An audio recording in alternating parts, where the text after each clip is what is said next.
Hey everyone, this is Josh from before. I'm here with McFarlane Toys Avatar, Colonel Miles Quaritch.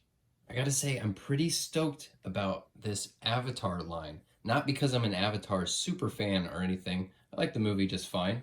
But what they're giving us with this incredible mech suit. This mech suit is easily a contender for figure of the year. In fact, it's so awesome I didn't even hesitate to get a second one. And then these absolutely massive mounts designed for 7-inch figures, plus this new scale, this tiny little minifig.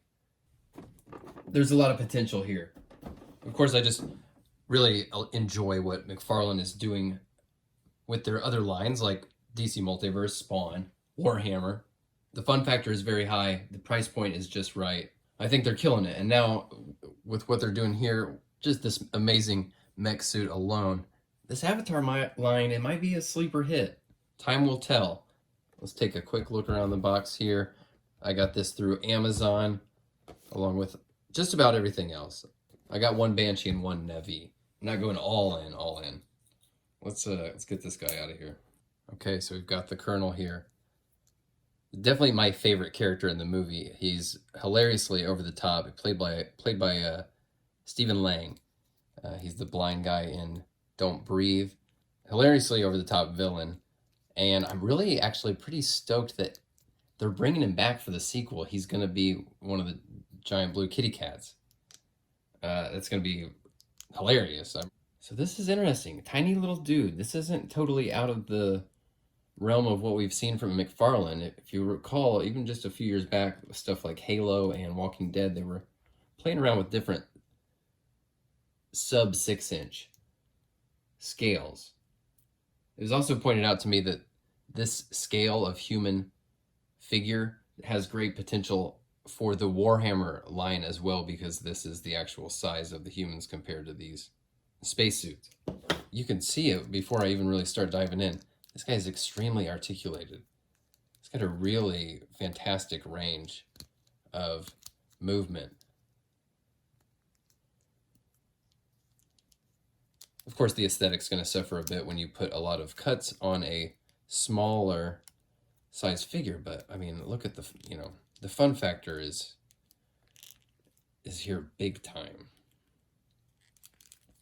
Now, as far as value, he's going to have a lot stacked up against him because he is a tiny little guy, and the price point on these Avatar figures is $25. So you're paying more than you would for a 7-inch multiverse figure for a tiny little dinky guy. But I gotta say, I mean, just the pocket fig quality, having a little dude like this, I don't know, we'll see. Do they end up peg warming because nobody wants to pay $25 for this little guy? Or do people realize the potential and jump on him? We'll see. Time will tell. Time will tell with this Avatar line. Now, like I said, he's a very tiny little dude. Just over 4 inches tall. It's going to be very, very tiny compared to the Navi. Very tiny compared to any other 7-inch McFarlane figures. But to make up for his diminutive size, they've given him a lot of accessories. So he's got an alternate head with this breathing mask that has a little tank attached. Put that on in a minute. He's got a little futuristic machine gun that has a separate muzzle flare that pegs into the end. That rocks. He's also got a little futuristic sidearm, kind of a revolver with the high-tech scope on it. Also has a little muzzle flare that pegs into the end. Rad. And he's got three extra hands. C grip right hand, a finger pointy left hand, and a right fist. And to really go above and beyond, he's got a little coffee mug that rocks. I love fun little props like that. Of course, I love, badass guns and weapons. But fun little props. That is, really like it. He does have a functional holster there on his leg that the pistol fits into. Let's swap out this head here. Okay, so when I want to pull the head off to swap out this masked head, when I pull this off, it takes the wrong side of the barbell. It takes the lower peg off. This doesn't have a barbell in it, so I'm just gonna have to rest that on there. That's unfortunate. This little tank for his rebreather device is meant to peg into his butt here, and that goes on there. It is just floating. Like I said, the barbell's not in there. I could pull this guy out with some pliers and get that to work just right, but you can see how that looks. Pretty cool.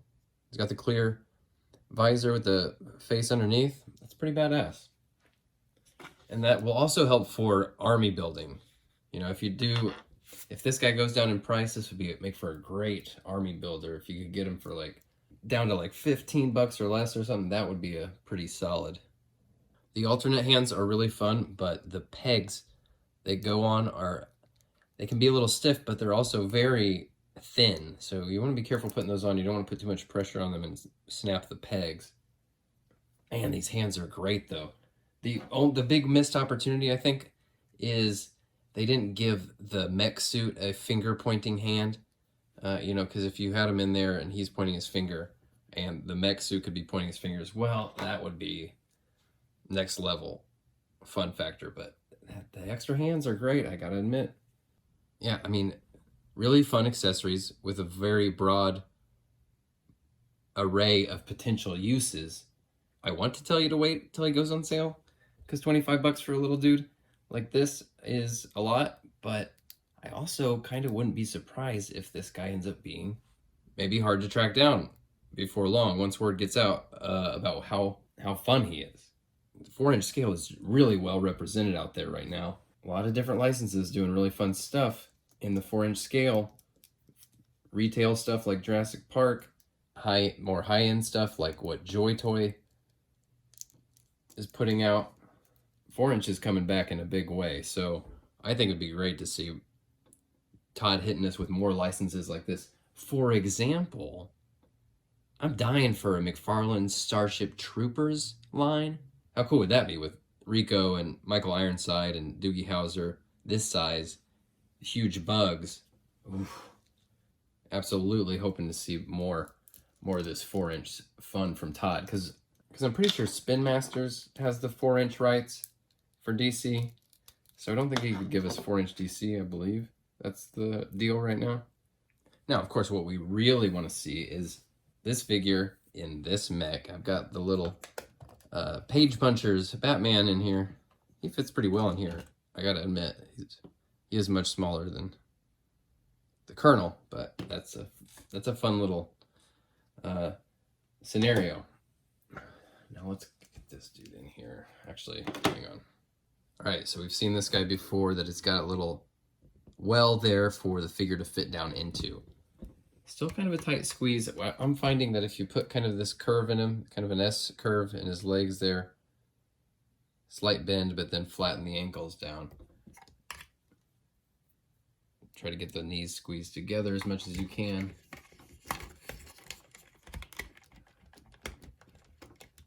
That gets him down in there far enough that, close that, you got room to spare. You can see him in there very clearly. I mean, that's pretty badass, right? I think that's super cool. Now, from just a sheer value standpoint, the amp suit, it's 40 bucks. You don't need the little guy to have the amp suit. That alone, for 40 bucks, is figure of the year contender. You add this guy, so you're getting 65 bucks for the mech and the little dude inside with a ton of extra accessories. I think it's a really high value. I don't think 25 bucks for this little guy is a great value, but these two combined, 65 bucks for a functioning mech suit that has amazing, like, articulation. You don't see retail mechs that work the way they look like they're supposed to. This one really does. Then a highly articulated little dude to put inside. This is absolutely figure of the year contender for me. And like I said, this mech suit is so functional and has so much posing potential that I didn't think twice to get another one. Because I'll be able to have two of these in two wildly different poses. It's going to look amazing. They need a little dry brush. That's fine. Do I need a second one of these guys for the second one? I don't know if I need to. Not for 25 bucks. But if you got a second dude, maybe paint the hair, maybe put this mask on. You got two different enough guys. Not sure if I got much else to say about it, folks. This is an absolute delight for me. And you definitely don't have to care about Avatar at all to think this is dope. Dope as hell. Decide for yourself. As for me, I'm going to have a little fleet of these guys. They rock. All right, guys. Thanks for watching. More Avatar reviews coming up. And back to the DC Multiverse again as well. For the small Lemon Grundy Build-A-Fig wave. I will talk to you all very soon. Thanks for watching. Bye.